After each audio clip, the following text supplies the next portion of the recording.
Madame, Monsieur, bonsoir. Bienvenue dans ce journal. À la une de l'actualité ce soir, après le passage en commission, 5 projets de loi adoptés par l'ensemble des députés en séance plénière. Ces textes portent sur le fonctionnement et l'organisation des institutions de la République, dont l'appareil judiciaire. En apportant leur accord à ces lois, les députés permettent notamment le renforcement de l'indépendance de la justice en Côte d'Ivoire. Plus de 339 milliards de francs CFA, c'est le montant que les planteurs ont reçu l'année dernière. Dans le secteur de la noix de cajou, le Conseil Coton-Anacad a fait le point au moment où s'ouvre la campagne de commercialisation du produit. Ces revenus vont s'améliorer. L'organe de régulation renforce les moyens mis en œuvre, notamment dans la lutte contre les acheteurs véreux.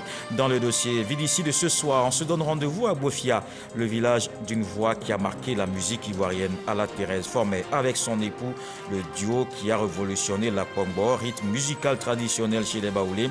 Elle a imposé pendant des décennies. Un an après son décès, retour sur l'héritage artistique de cette icône. L'UE annonce plus de 150 milliards d'euros d'investissement en Afrique dans le cadre de sa nouvelle stratégie. Sa déclinaison pour l'Afrique fixe l'horizon à 2030. La présidente de la Commission européenne est en visite à Dakar au Sénégal. Ursula von der Leyen reçue par Macky Sall, président en exercice de l'Union africaine. La présidente de la Commission européenne est en visite à Dakar, on vous le disait à l'instant, on reviendra justement sur cette actualité. Mais d'abord, allons à l'Assemblée nationale qui a procédé hier à l'adoption de 5 projets de loi. C'était en plénière. Ces textes déterminent l'organisation et le fonctionnement de certaines institutions de la République. Il s'agit entre autres de l'appareil judiciaire dont le Conseil constitutionnel, après les débats, les députés ont adopté ces lois. On le voit avec Éric Goré. La plénière de ce jeudi 10 février avait une autre configuration, une configuration spéciale. Elle marque la clôture de la première session extraordinaire de l'année 2022. Je rappelle donc qu'en date du 5 janvier 2022, nous avions été saisis par son Excellence, Monsieur le Président de la République, d'une demande d'ouverture d'une session extraordinaire à l'effet d'examiner 11 projets de loi. 95% des parlementaires étaient présents. Devant eux, 5 projets de loi. Le projet de loi déterminant l'organisation et le fonctionnement du Conseil constitutionnel. Le projet de loi portant ratification de l'ordonnance numéro 2021-755 portant modification de la loi organique numéro 2018 déterminant la composition et le fonctionnement du Conseil économique, social, environnemental et culturel. Ces 2 projets de loi ont donné lieu à quelques interprétations et explications. Toutes les crises qui surviennent, soit après les élections, soit même avant les élections. Et toutes ces crises trouvent leur fondement, nous le pensons, dans l'interprétation des textes par le Conseil constitutionnel. Aujourd'hui, le président de la République a bien voulu mettre un terme à ces mauvaises interprétations concernant les élections présidentielles. Il nous a proposé un projet de loi conforme à une Côte d'Ivoire émergente, à une Côte d'Ivoire qui peut continuer sa marche vers la paix et vers la cohésion sociale. Adama Bictogo, président par intérim de l'Assemblée nationale, a dû suspendre la plénière d'une vingtaine de minutes. En suspendant les réunions de l'hémicycle pour se concerter, on veut prouver à nos mandats qu'au niveau de l'hémicycle, il n'y a pas de parti au pouvoir, il n'y a pas d'opposition. On doit voir dans la même direction et qu'on veut décider ensemble de l'avenir de notre pays. Ça a été au-delà de 15 minutes. Celui qui assure l'intérim a su saisir l'occasion de permettre aux uns et aux autres de pouvoir se faire comprendre avant que nous ne passions au texte de vote pour qu'il n'y ait pas de frustration, qu'il y ait une vraie compréhension par la suite. À terme, les 5 projets de loi ont tous été adoptés. Après 2 ans de formation, plus de 8000 élèves fonctionnaires sont prêts à intégrer les services de la fonction publique. Ils ont reçu leur attestation de fin de formation. La ministre Anne-Désirée Oloto exhorte à s'approprier les valeurs de probité et de travail. Eugène Atoubé. Un peu timide mais heureux, il pose pour la postérité avec la ministre de la fonction publique et de la modernisation de l'administration. Ce sont les auditeurs de grade A4 sortis de l'École nationale d'administration après 2 années de formation.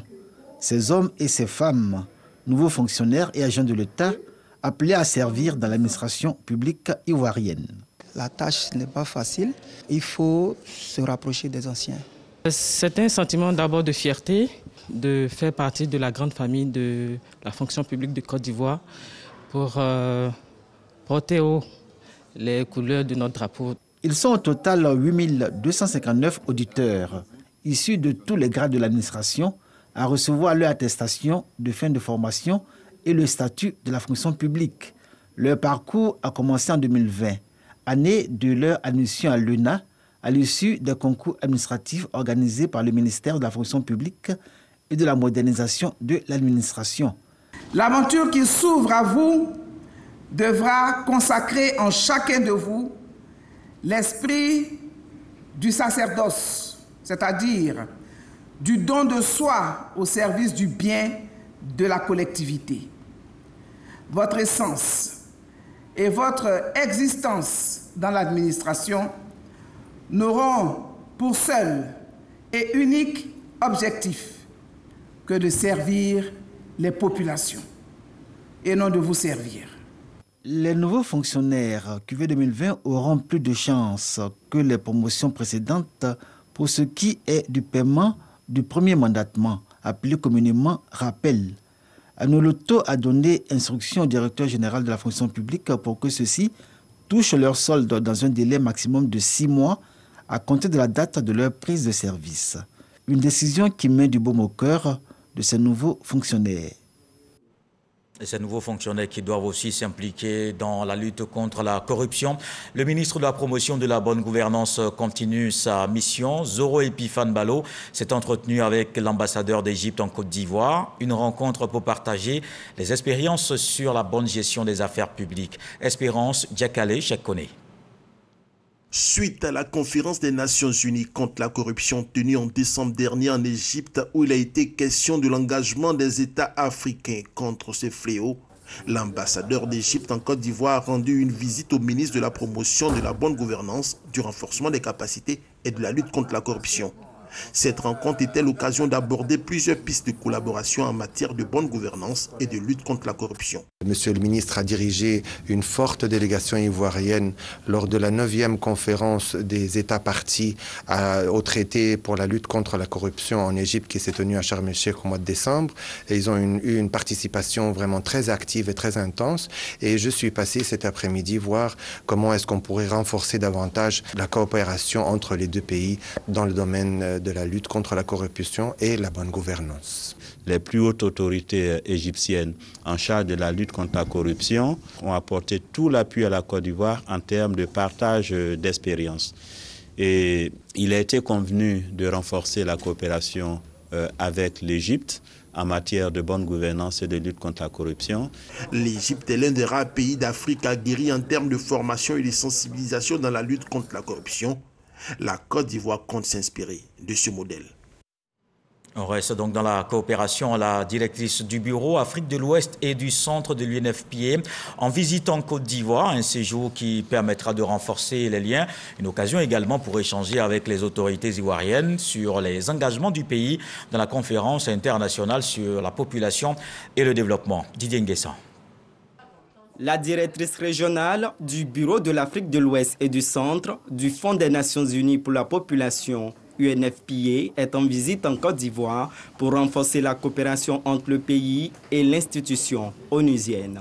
Lors des échanges, l'accent est mis sur les grandes lignes du projet Suède pour lequel l'UNFPA joue un rôle essentiel aux côtés du gouvernement et des partenaires. C'était une visite de courtoisie. Je suis venu juste échanger pour savoir où on en est, quels sont les besoins au niveau de notre coopération et je suis heureuse de savoir que ça va très bien. On ne veut pas qu'aucune femme meure si on peut éviter. Donc 0 mortalité maternelle évitable, 0 besoin non satisfait en planification familiale. Chaque femme qui veut utiliser une méthode moderne de contraception doit avoir accès. Le dernier et très important aussi, c'est 0 VBG, violence basée contre le genre. En Côte d'Ivoire, les résultats obtenus en 2021 sont encourageants avec, entre autres, la mise en place de 97% de structures sanitaires renforcées, plus de 62 000 avortements à risque et plus de 600 décès maternels ont été évités. Débutée le 9 février dernier, cette visite de coopération prendra fin le 13 du même mois. En économie, un mot sur la dette. La question abordée au cours de l'émission, ça fait l'actualité. Adama Koné a reçu le ministre de l'économie et des finances. Ils ont également évoqué l'impact de la crise sanitaire sur l'économie ivoirienne et la mission du FMI en Côte d'Ivoire. Je vous propose un extrait sur la dette ivoirienne. Quel est le niveau d'endettement de la Côte d'Ivoire en valeur absolue et en proportion par rapport au produit intérieur brut, la richesse nationale? Je dois vous dire par exemple qu'en 2011, il y a 10 ans. Il y a 10 ans, exactement, l'encours de la dette était de 8 377 milliards. 8 377 milliards et ça représentait 69,2% du PIB qui lui-même était de 12 112 milliards en 2011.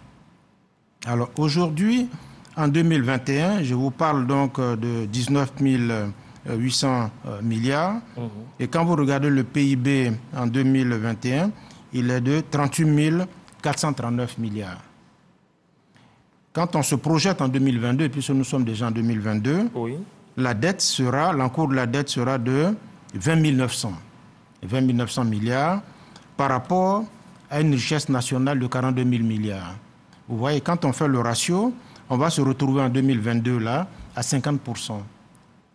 50% du PIB. Mais quand on dit ça, il ne faut pas regarder ça dans l'absolu, il faut regarder également de façon comparative avec d'autres pays. Vous savez que la norme communautaire au niveau de l'UEMOA, c'est 70%. Nous sommes à 50%. C'est-à-dire que nous avons une marge assez importante encore d'endettement, mais ça ne veut pas dire que nous allons progresser pour aller à 70%. Mais quand on regarde également au niveau de toute l'Afrique subsaharienne, la moyenne du taux d'endettement, c'est 62% au niveau de toute l'Afrique, là où nous sommes à 50%. Vous regardez également nos pays comparateurs. Les pays comparateurs, c'est quoi? C'est le Kenya, c'est le Sénégal, c'est le Ghana. Le Sénégal et le Kenya ont des taux d'endettement de 68%. Les deux pays, 68%. Et le Ghana, c'est 83%. Donc ça veut dire que même vous regardez simplement, c'est pour cela souvent quand on dit oui, la Côte d'Ivoire est endettée, non, on n'est pas du tout endetté. Je précise que l'émission vous sera proposée après ce journal à 20h50. Le ministre de l'Enseignement technique, de la formation professionnelle et de l'apprentissage en visite de terrain au lycée professionnel de Grand Laou, un établissement qui forme au métier de la mer, mais le lycée est en état de délabrement et les équipements sont vétustes. Kofi Nguesson et l'ambassadeur de l'Espagne ont fait le constat. Salima Toudia nous apprend qu'ils ont annoncé la relance du projet de coopération qui avait permis à l'époque, il y a 20 ans, la construction de ce centre. 4 ans qu'il fréquente les allées du lycée professionnel de Grand Laou. Herman, stagiaire en BT, filière maintenance et machines marines, est passionné par les métiers de la mer. Il rêve d'être un grand mécanicien. J'ai appris à la télé qu'il y avait une école qui forme au métier de la mer. Donc je suis venu m'inscrire et j'ai découvert que le métier est très vaste. Il forme en plusieurs métiers industriels, tels que l'électricité, le froid, la mécanique. Donc j'ai décidé de le faire. Il lui reste 2 ans d'apprentissage pour terminer ses 6 années de formation. Une formation qu'il juge plus ou moins difficile dans la phase pratique. Ouvert en 2002, l'établissement a été le fruit d'une coopération entre l'État de Côte d'Ivoire et le Royaume d'Espagne. Plusieurs promotions ont été formées au métier de la mer. 20 ans plus tard, l'école a perdu son lustre d'antan. Aujourd'hui, quelque peu en état de délabrement. Une situation que le ministre de l'Enseignement technique Kofi Nguesson est venu constater de visu dans cette région des Grands Ponts. À ses côtés, l'ambassadeur de l'Espagne en Côte d'Ivoire qui a aussi parcouru les 115 km depuis Abidjan. Nous sommes venus nous rendre compte de ce qui ne va pas, pour qu'ensemble on puisse apporter quelques réhabilitations et faire en sorte que ce lycée retrouve son lustre d'antan. Le milieu écologique est fascinant, c'est très joli ici. On a la mer, on a la lagune, on a aussi la forêt, on a tout sur place ici.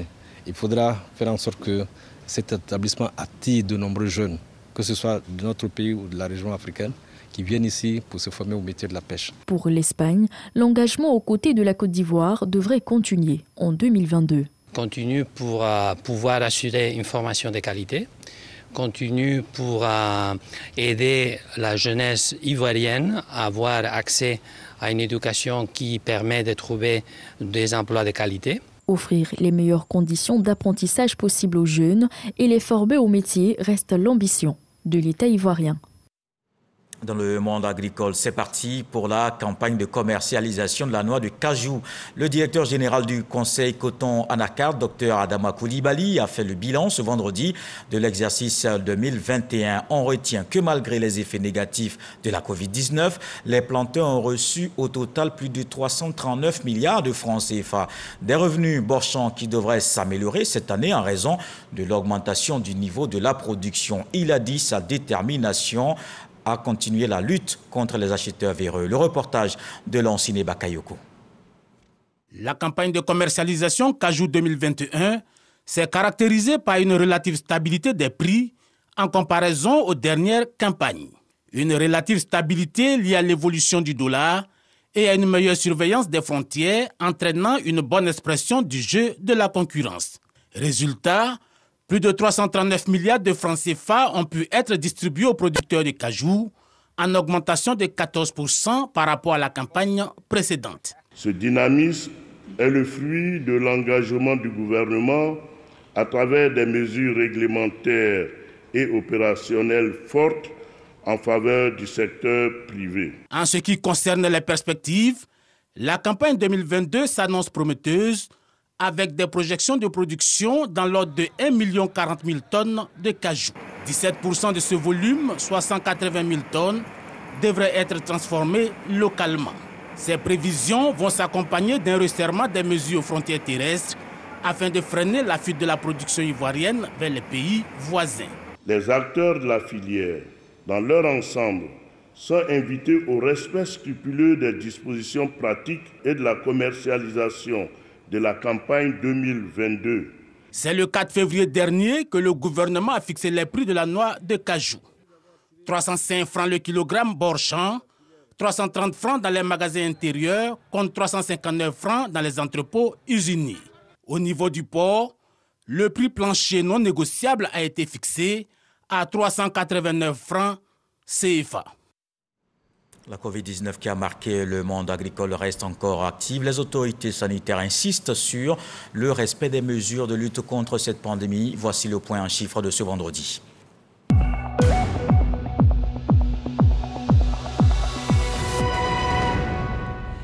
Le ministère de la Santé, de l'Hygiène publique et de la couverture maladie universelle a enregistré ce vendredi 69 nouveaux cas de Covid-19, 22 guéris et 0 décès. À la date du 11 février 2022, la Côte d'Ivoire compte donc 81 109 cas confirmés, dont 78 866 personnes guéries, 789 décès et 1454 cas actifs. Au total, 8 941 062 doses administrées contre la Covid-19. En France, les convois de la liberté censés rejoindre la capitale française ce vendredi soir. Ils sont partis des 4 coins de l'Hexagone depuis jeudi ou même mercredi pour certains. Les autorités ne veulent surtout pas que Paris soit bloqué comme l'est Ottawa. Au Canada, depuis 15 jours, la préfecture de police a décidé de déployer un dispositif exceptionnel. Plus de 7000 policiers et gendarmes mobilisés à partir d'aujourd'hui jusqu'à lundi. Ce sont des manifestants qui dénoncent le pass sanitaire instauré dans le cadre de la lutte contre la Covid-19. La lutte se poursuit aussi contre le sida. La Côte d'Ivoire a célébré le 1er décembre dernier la journée mondiale de lutte contre cette maladie, une journée scientifique initiée par le Programme national de lutte contre le sida et ses partenaires. Les acteurs intervenant dans ce combat ont partagé les progrès réalisés et abordé les grands défis. Allons dans le Sud Comoé, la secrétaire d'État auprès du ministre de l'Emploi et de la Protection sociale a effectué une journée de travail dans la région. Clarisse Caillot-Maï sensibilise sur la nécessité pour les populations vulnérables de s'adresser aux centres sociaux. Le gouvernement veut atteindre un taux de couverture de 40% en 2025. Walter Amadou Ouattara. Centre social d'Aboissou.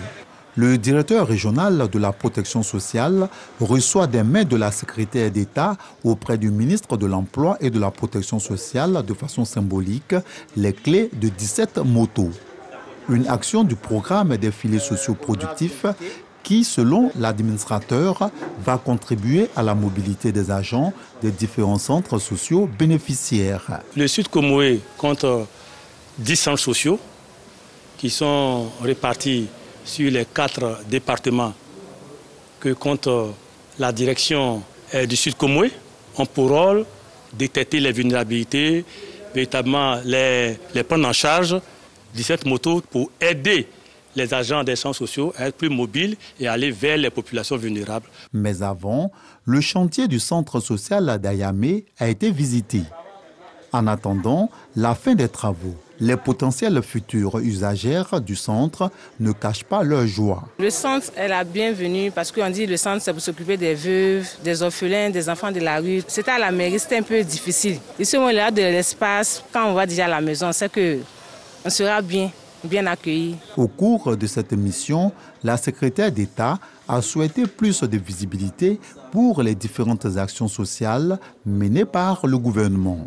À Maféré et à Ayamé, Clarisse Kayomaï s'est entretenue avec les représentants de l'administration, des élus locaux et de la chefferie traditionnelle du Sud Comoé. L'État veut atteindre le taux de 40% en 2025 relativement à l'utilisation des services de base par les couches vulnérables. Nous partons avec des éléments qu'il faut pour mettre en œuvre véritablement la vision du président qui est une Côte d'Ivoire solidaire sur le plan humain.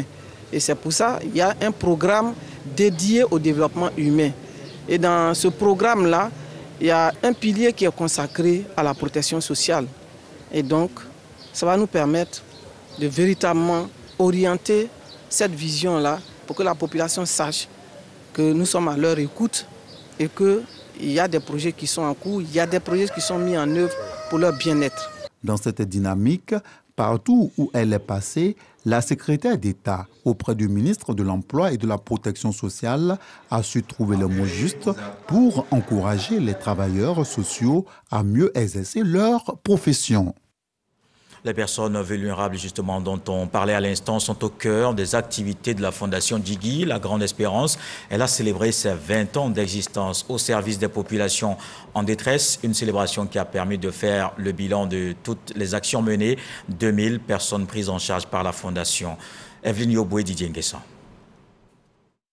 Il y a 20 ans, naissait une organisation non gouvernementale à caractère social qui travaille à améliorer le bien-être des populations vulnérables. La Fondation Djigui, La Grande Espérance, marque un arrêt pour célébrer cette noce de porcelaine et fait le bilan du chemin parcouru. Le bilan est largement positif. Au départ, ce n'était pas facile, mais quelques années après, nous avons atteint une vitesse de croisière sur toute l'étendue du territoire où nous avons acquis une notoriété non seulement nationale, mais au plan international reconnue par beaucoup d'institutions.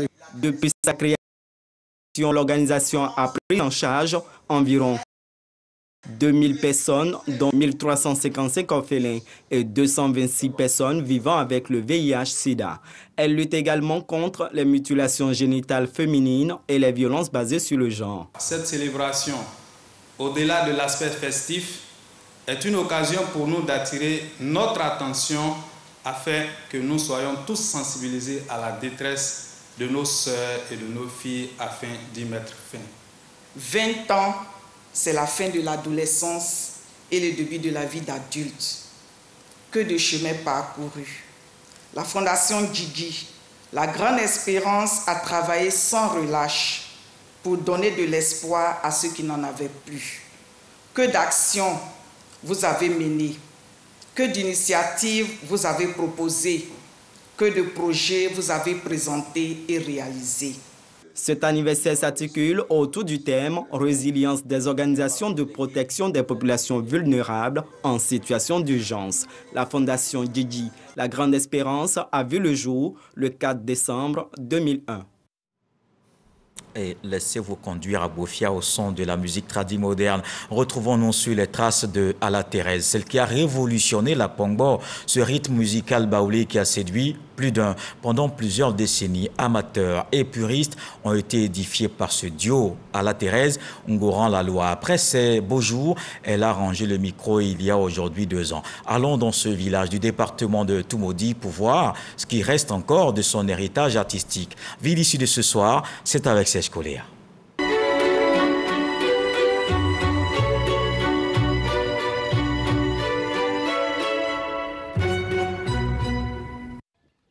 Bofia, village natal d'Ala Thérèse, dans le département de Toumoudi. Décédée le 19 janvier 2020, à l'âge de 84 ans, c'est ici que repose la reine de la Kpongbo.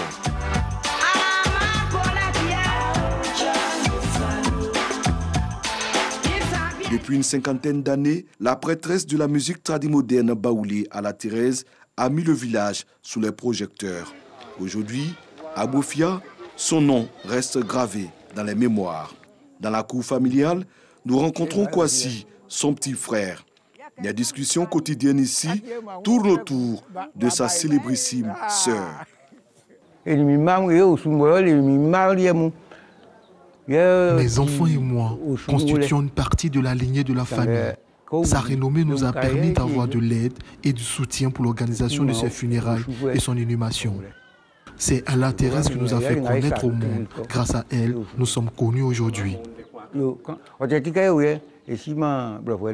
Bofia compte une dizaine d'artistes tradimodernes reconnus et Ala Thérèse est un modèle et surtout une source d'inspiration. Maman Ala Thérèse est grand conwo, jagel le chisekania grand contivier. Yo matama papa sayase. Awa jagatama papa sayase. Yo matama papa sayase.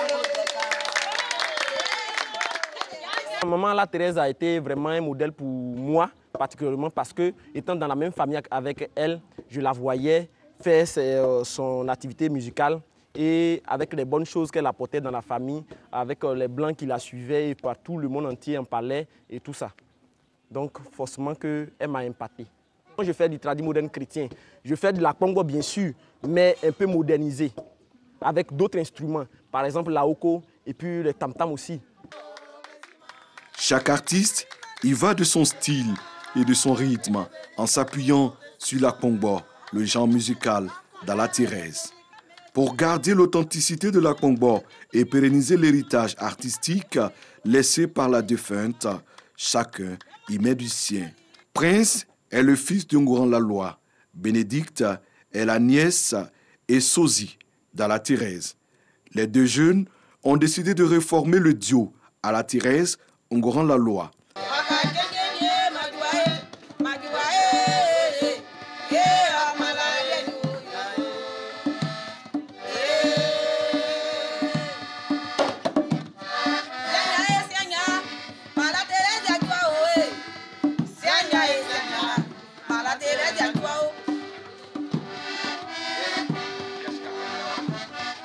Prince joue avec dextérité l'accordéon et Bénédicte chante et danse avec aisance la Kpongbo.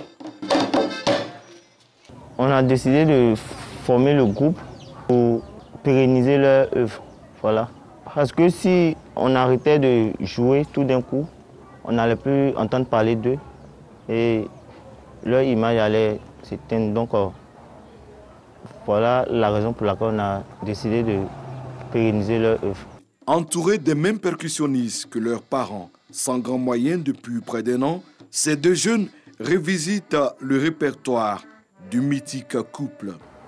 On maîtrise tous les morceaux parce que je répète avec mon appareil et aussi avec le groupe.